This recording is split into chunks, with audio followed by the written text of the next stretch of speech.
¿Cómo elegir una esposa? ¿Cómo elegir un esposo? Seguimos adelante con nuestra serie de lecciones. Hermano, sigo entusiasmado. Estaba deseoso que llegara este domingo porque tenemos una tarea. Tenemos que terminar 5 lecciones referente a este tema de elegir esposa, elegir esposo. Estoy muy contento que Dios me concede tener la oportunidad de estar cerrando estas lecciones. Creo que son los temas que más me ponen nerviosos. ¿Y por qué? Porque son temas que impactan la vida de los jóvenes, de la iglesia, de la sociedad. Y como he dicho, tenemos 5 temas que tenemos el reto de terminarlas. Recuerde que ya hablamos sobre todo empieza en el hogar con nuestros padres. Ya dijimos también a través que en la Biblia encontramos, en realidad el joven, tu esposo o esposa, que ya tienes esposo o esposa, tú no lo elegiste solo, tus padres se eligieron junto contigo, porque tú eres una formación de tus padres. Y si no lo aceptas, has perdido ya la batalla en el camino de tu transformación.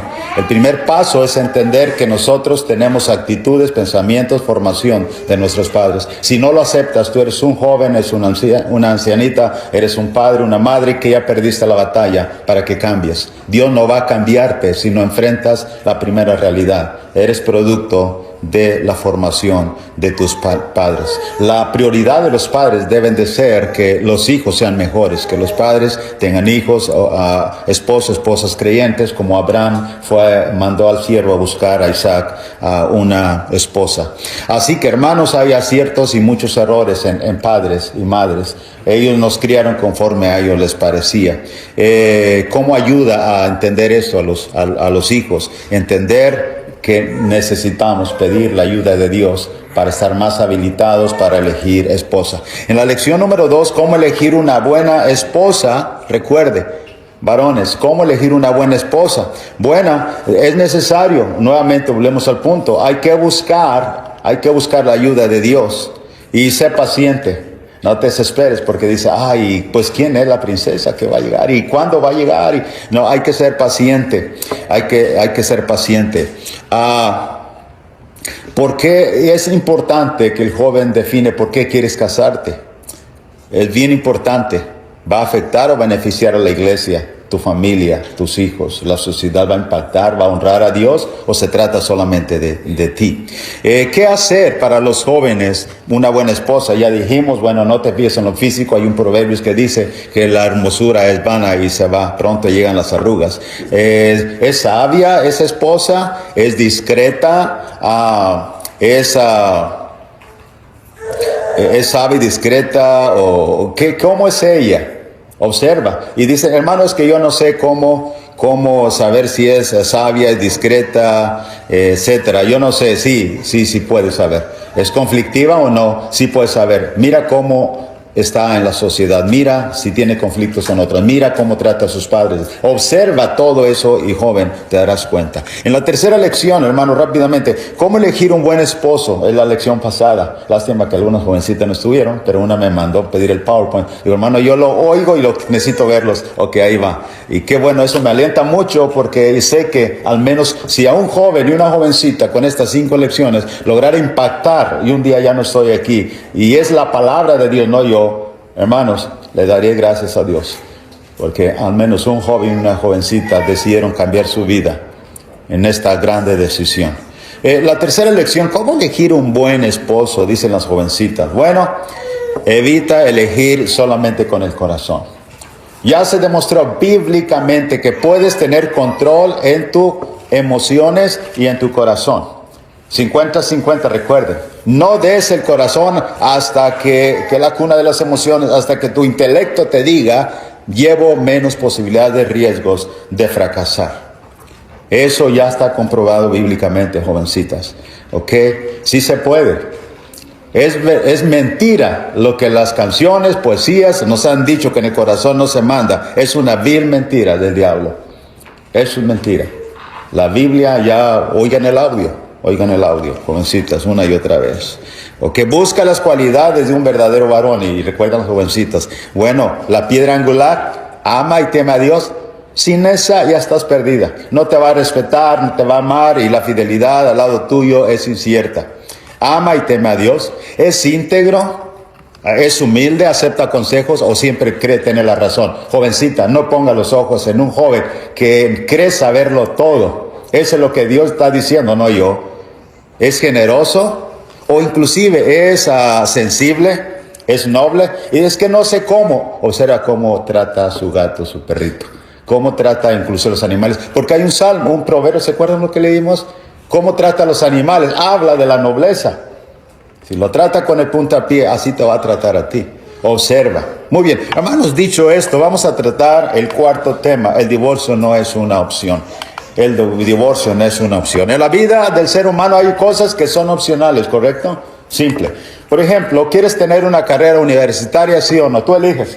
Hoy en día estamos en el tiempo, hermanos, de la mercadotecnia, estamos en tiempo de la tecnología, estamos en tiempo donde ahora ya no es lo mismo, estoy hablando 2 siglos atrás, 3, donde se tenía que ganar el pan con el sudor de la frente, como del rostro, y con las manos, diríamos así, como Pablo dijo, estas manos media. Ahora obviamente se usan las manos, pero hermanos, ahora hay trabajos increíbles.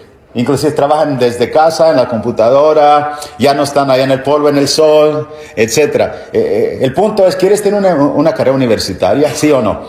Es opcional. Y dicen, hay quienes tienen la mente, ese es un paradigma. No, es que no es opcional, debo tener una carrera universitaria. Hermanos, ¿saben? Investiguen.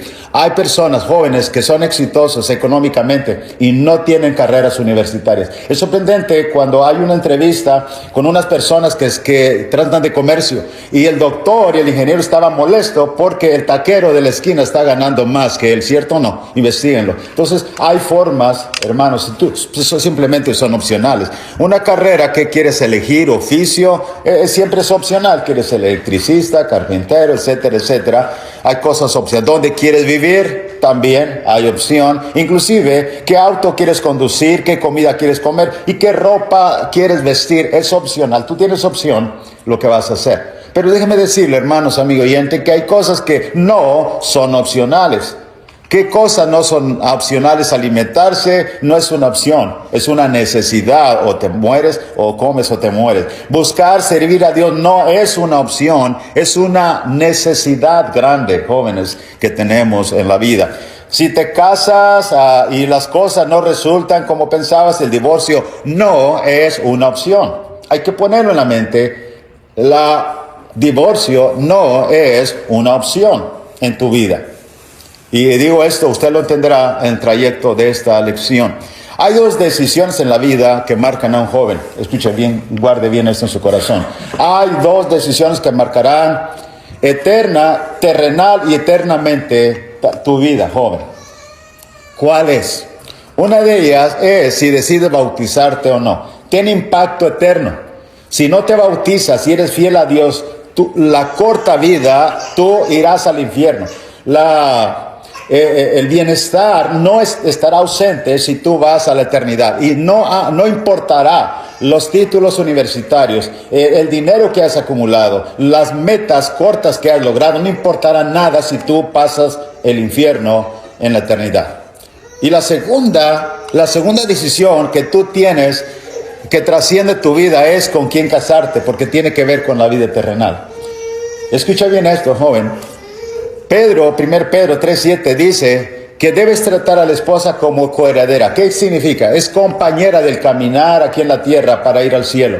Ella te ayudará y tú le ayudarás para llegar al cielo. O 2, le estorbarás o te estorbará. Recuerde esta palabra para que vuestras oraciones no tengan estorbo. Estorba delante de Dios, dice Dios, estorba de que tú estés enojado con tu esposa, tu esposo. Estorba si tú vives, que trataremos el tema 5, si tú vives en adulterio, estorba a Dios, que Dios te escuche. Si tú no estás bien en tu pareja, en tu esposo o tu esposa, estorba la relación que tienes hacia Dios. Por eso he dicho que hay 2 decisiones que marcarán tu vida. Una si te bautizas y la otra con quién te vas a casar. Por eso, hermanos, tanto entusiasmo no significa que estamos entusiasmados con un tema sencillo. No, este tema impacta a la iglesia, tu vida, la sociedad, aquí y en la eternidad. Es importante que nuestros jóvenes sepan elegir. Si tú tienes un hijo pequeño y dices, no, este tema no es para mí, ya dijimos, no. Claro que impacta, porque lo estás formando. ¿Cómo va a elegir un esposo o una esposa en el tiempo futuro bajo la expectativa de tu formación hacia tu hijo? Así es que, hermanos, abra su corazón. Hay dos opciones, dos decisiones que marcan tu vida y debes estar claramente consciente de ello, porque ambas decisiones son para toda la vida. El matrimonio es para toda la vida y el bautizarse es para ser cristiano toda la vida. Esa es la razón. Así que, hermanos, tratemos este tema. Ahora entremos en el tema, en materia del divorcio. No es una opción. ¿Por qué este tema? Primero, vamos a tratarlo con tres respuestas, tres preguntas y tres respuestas básicas que vienen de la palabra de Dios. ¿Por qué el divorcio no es una opción? Porque muchas veces cristianos, cuando no ven la luz y se ve gris y se ven las cosas difíciles, entonces llegan a entender a través de la Biblia, puesto que no hay matrimonios perfectos y pasamos momentos de crisis matrimoniales. ¿Por qué no tomamos el divorcio como una opción? Porque la palabra de Dios viene a nuestro encuentro y nos dice que no es una opción. ¿Por qué no es una opción, hermanos, amigos oyentes? ¿Por qué? Porque la primera razón es posible que usted piense, bueno, la más sencilla y que yo puedo enumerar en la Biblia es que, primero, Dios aborrece. Si Dios aborrece algo, yo lo aborrezco. Si Dios ama algo, yo lo amo. ¿Recuerda lo que Apocalipsis dice? Porque aborrece lo que yo aborrezco y amo lo que yo amo. Entonces, la primera razón es que Dios aborrece el divorcio. Nunca en la Biblia dice que Dios ama el divorcio. Malaquías, por ejemplo, 2, 14 al 16. El sacerdote debía entender esto. 2:14 más diréis, ¿por qué Jehová ha detestiguado entre ti la mujer de tu juventud, contra la cual has sido desleal? Dios había vuelto su rostro del pueblo y especialmente el sacerdocio, y dicen, pero ¿por qué Dios ha atestiguado entre la mujer de tu juventud? Hay problema contigo en el matrimonio. Has sido desleal con tu compañera de tu pacto. Verso 15, no hizo el uno, habiendo en él abundancia de espíritu. ¿Y por qué uno? ¿Recuerdan? Serán uno, una sola carne. Porque buscaba una descendencia para Dios. Guardaos pues de vuestro espíritu, no seáis desleales para con la mujer de vuestra juventud. 16, porque Jehová Dios de Israel ha dicho que él aborrece el repudio. Y con eso debería ser suficiente. Si Dios aborrece, entonces yo lo aborrezco. Ahora, hermanos, pero seguimos con la pregunta ¿por qué? ¿Por qué una forma más profunda? ¿Por qué yo debería tener en la mente antes de casarme que el divorcio no será una opción? ¿Por qué? Aún casados, no es una opción. Y note bien esto, abre su mente para que pueda mirar por qué la razón de Dios. Quizás sea un poco compleja, pero quiero presentar que hay un diseño que Dios tiene en la mente y que va en contra de la idea de jóvenes o matrimonios que dicen, bueno, si no funciona, me divorcio. Y choca fuertemente. Así que ponga atención en esto. Hay un diseño en la mente de Dios respecto a lo que es el matrimonio. Primero, ¿usted entiende que hay partes que son inseparables para formar un todo? Bueno, ahora escuche esto. El hombre y la mujer precisamente son dos partes inseparables. No pueden separarse. Desde que Dios estableció de la forma que el hombre y la mujer existan, Dios estableció que el sexo masculino y femenino, hermanos, constituyen un todo. Por eso no pueden existir si no están juntos. La procreación, la reproducción, etcétera. Pero desde un principio Dios lo estableció. Vamos a Génesis 2, 21 al 22. Recuerda que durmió, verso 21, a Adán. Bueno, se cierra en la carne mientras está dormido. Verso 22, de la costilla que es la forma, hace una mujer. Y no te viene esa frase, la trajo, que ese es precisamente el momento cuando estamos casando. La trajo, aquí viene. La trajo. Ok, y luego 23, dice Adán, esto es ahora hueso de mis huesos, carne de mi carne. ¿Ves el complemento? Un todo. No se pueden separar para que exista, es un todo. Carne de mi carne, hueso de mi hueso. Le voy a llamar varona. Así que el hombre y la mujer, el hombre y la costilla, ok, es un todo. Es un todo. El diseño de Dios es esto en la mente desde un principio. En segundo lugar, el impacto que tiene y por qué Dios decidió hacerlo así, es porque tenían primeramente impacto en el matrimonio y segundo lugar impacto en la iglesia, Cristo y la iglesia. Ese es el punto clave, hermanos, de aquí a largo plazo. En Efesios 5:29, porque nadie aborreció jamás su propia carne, nadie, sino que la sustenta y la cuida. Está hablando de Adán y Eva. Está hablando de usted mismo y su carne. Y luego, ¿cómo? Ahí está la comparación, como también Cristo a la iglesia, que la cuida y la sustenta. Porque somos, ahora no tiene aplicación en la iglesia, porque somos miembros de su cuerpo de Cristo, y de su carne de Cristo, y de sus huesos, siendo el verso 23, que Cristo es la cabeza de la iglesia, la cual es su cuerpo. ¿No te viene eso?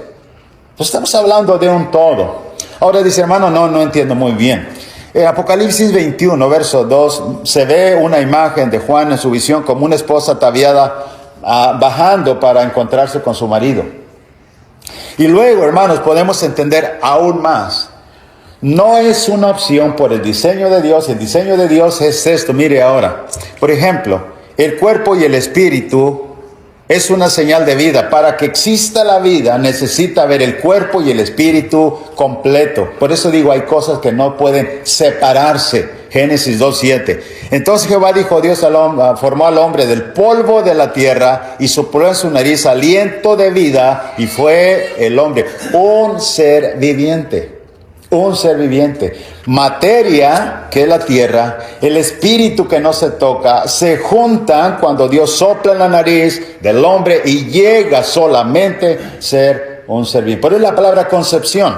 Cuando hay una unión de la materia y lo inmaterial y luego existe la vida. Por eso, hermanos, leemos claramente Santiago 2, 14 al 26, cuando está Santiago hablando acerca de las obras sin la fe, están muertas, no puede existir, necesitan estar juntas. Y llegamos al versículo 26, porque como el cuerpo sin espíritu está muerto, así también la fe sin obras está muerta. ¿Qué estamos diciendo? Que hay cosas inseparables. Mira una gráfica, hermanos. Por ejemplo, el hombre y la costilla, ¿qué representan?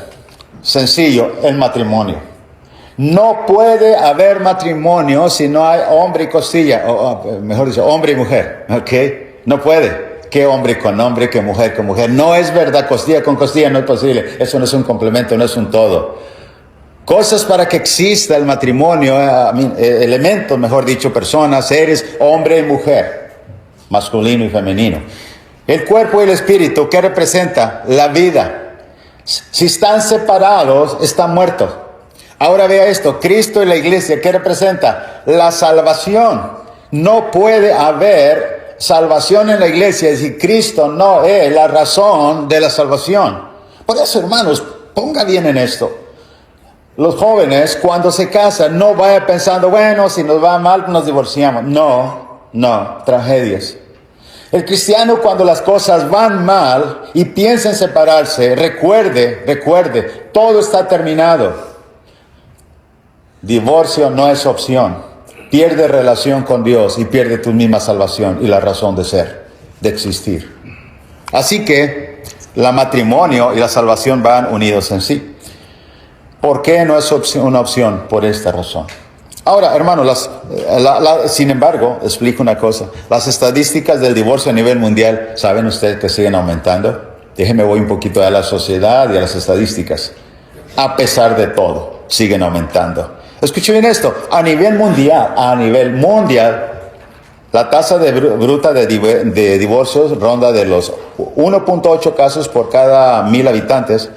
Sin embargo, la proporción de matrimonios que terminan en ruptura a lo largo de la vida diaria, drásticamente por región, varían obviamente. Se calcula que entre el 41% y el 50% de los primeros matrimonios terminan en divorcio y sigue aumentando. Estadísticas, hermanos, estadísticas de diferentes regiones. Por ejemplo, las tasas más altas en Europa, que es un país muy liberal, como Bélgica, España, registran tasas de disolución o separación, divorcios, que superan hasta el 60% al compararse con el número de divorcios anuales cada año. Wow. En Estados Unidos, nuestro país donde habitamos nosotros, alrededor del 43 al 50% de los primeros matrimonios acaban en divorcio. ¿Y qué en nuestro México? Y otros países. Bueno, las tasas son más moderadas. Países de América Latina como México, las relaciones de aproximadamente 33 divorcios por cada 100 matrimonios, en parte de Asia, Oriente Medio, África, etcétera. Sabe que mantienen las tasas más por abajo del 10%. Y uno se pregunta por qué son países muy pobres y con cultura diferente y costumbres más. Por eso México está más por abajo de Europa e inclusive Estados Unidos. Pero siguen aumentando, sin embargo, siguen aumentando. Hermanos, dijimos que no es una opción. Seguimos a la segunda pregunta. La pregunta es, ¿qué promueve el divorcio hoy en día? El cristiano, la jovencita, necesitan identificar de dónde toman las ideas, de dónde es el origen, de dónde viene tanta influencia de divorcio. ¿Qué lo promueve? Bueno, es simple, hermanos, amigo oyente, no busquemos una sociedad que cada vez está más ausente de la información, del conocimiento, de la Biblia, de la palabra de Dios. Menos Biblia, más ignorancia respecto a los patrones que Dios estableció. Y obviamente 1 de cada 4 adultos, ¿sabe usted?, no creen en el matrimonio. Encuesta. Y el 33.3% creen que el divorcio es una opción, de acuerdo a encuestas. ¿Qué lo promueve? Hermano, escuche bien esto. Empezó en Europa y fue a Francia, llegó a Estados Unidos, pasó por México y sigue trascendiendo en los países más pobres o menos fuertes. El feminismo radical. ¿Qué es el feminismo radical? Simplemente de que ideales para jovencitas, inclusive muchos no creen en el matrimonio. Y si creen en el matrimonio, no creen en la formalidad del matrimonio.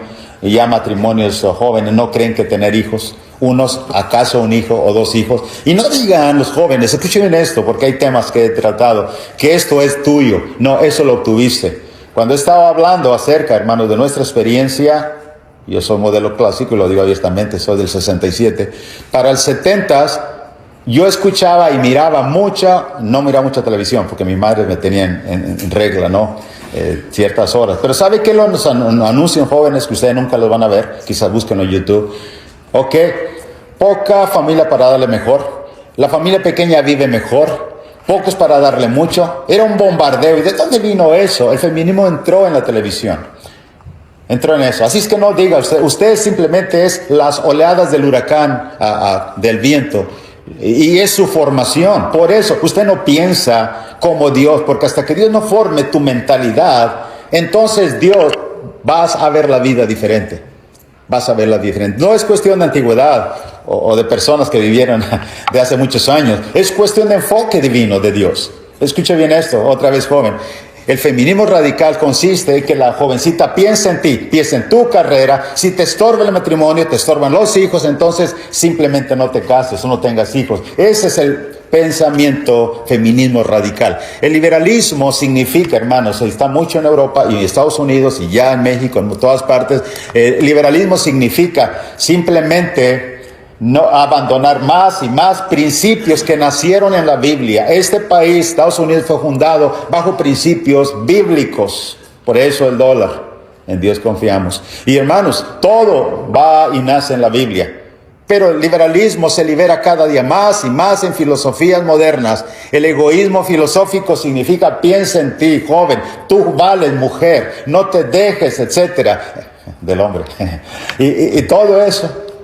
¿Qué lo causa? Eso es lo que lo causa. Hermano, la Biblia dice, y las encuestas aún, registros de tribunales, déjame leer un poquito acerca de una encuesta de los motivos por qué se divorcian en Estados Unidos. Dice que los tribunales de Estados Unidos indican que las principales causas de divorcio son la falta de compromiso, y lo subrayo, la falta de compromiso. El momento que se casaron no había un compromiso para toda la vida. Diferencias irreconciliables se llama incompatibilidad. ¿Sabe que muchos actos de divorcio existen hoy en día en este país y en México? ¿Cómo se le cataloga? Incompatibilidad. ¿Qué significa? Su carácter no eran compatibles, Jesús. Así es que, pues todo está bien. Mientras pues son incompatibles, pues está bien que se divorcien. ¿Cuál carácter? Yo pregunto, ¿cuál carácter es compatible? ¿Cuál?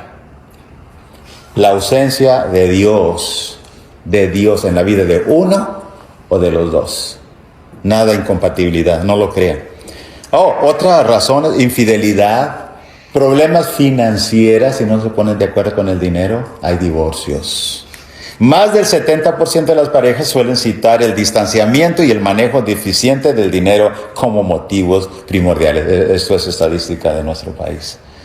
Así que, hermanos, ¿qué dice la Biblia respecto a la sociedad? Se va alejando más y más y más de las ideales de Dios.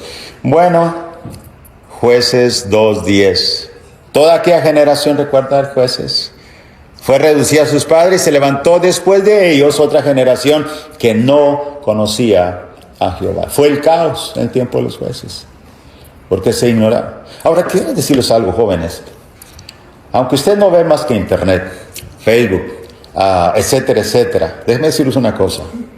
Y con esto quiero que sea realista. Si alguien duda, entre a YouTube, Google, irá a los grandes descubrimientos arqueológicos que están ahorita sucediendo en Israel.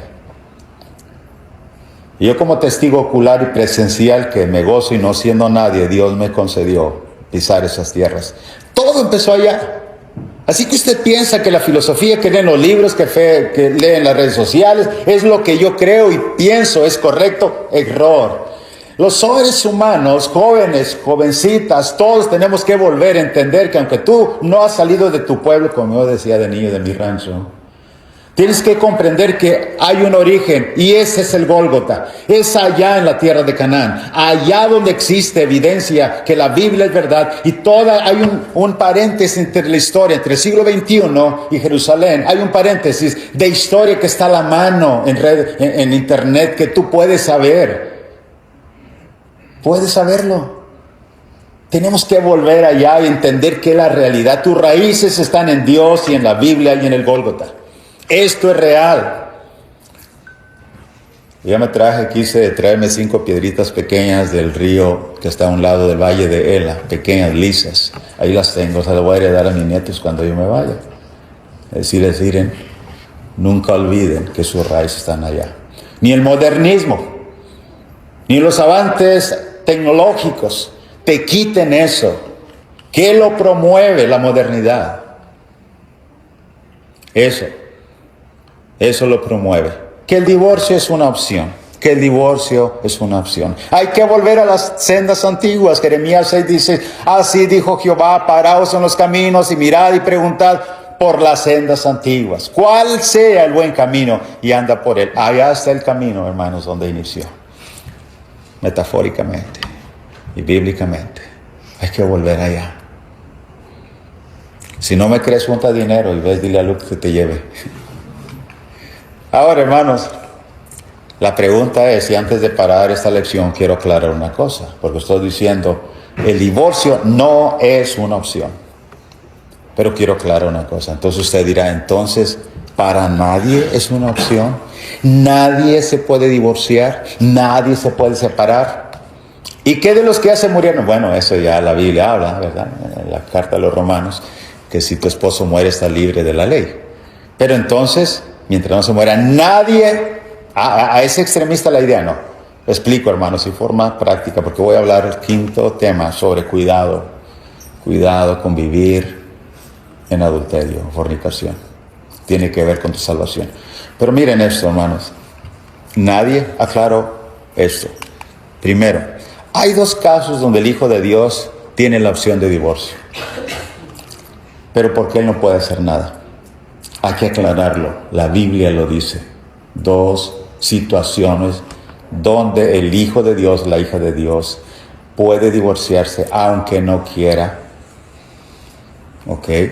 Aunque no es una opción, lo hará. Y lo explico claramente. No quiero que se malinterprete esto. Primero, cuando la pareja es incrédula y la pareja, hombre o mujer, que no es creyente, decide abandonarte y divorciarte de ti, tú no lo puedes evitar.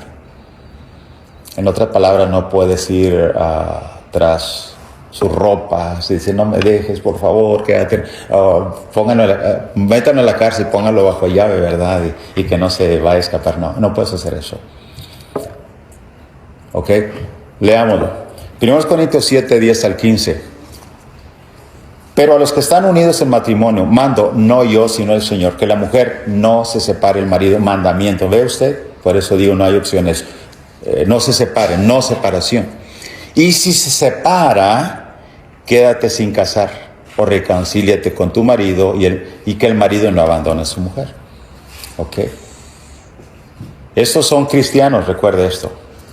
Hay dos cristianos, entonces se separó por alguna razón, no autorizada por Dios, deben quedarse sin casar. Y no quiere decir que está bien, lo aclaro, no quiere decir que están bien, porque ya infringieron un mandamiento de no separación. Okay, porque alguien dice, no, pues nomás nos separamos, ¿verdad? Y nomás no nos casamos. Y queda el mandamiento que quebraste. Estás mal. Según Dios, no según yo. Sigo. Versículo 12. Y a los demás yo digo, no tienen que entrar una materia ahora un creyente con una no creyente. Si el hermano tiene mujer que no sea creyente y ella consiente en vivir con él, no la abandone. El cristiano no es el que promueve la separación. 13. Y si una mujer tiene marido que no sea creyente y él consiente en vivir con ella otra vez, no la abandone. Aquí viene, 14. Porque el marido incrédulo es santificado en la mujer, se puede ser cristiano, creyente. Y la mujer incrédula en el marido. Pues de otra manera vuestros hijos serían inmundos, mientras que ahora son santos. Miren esto, el 15.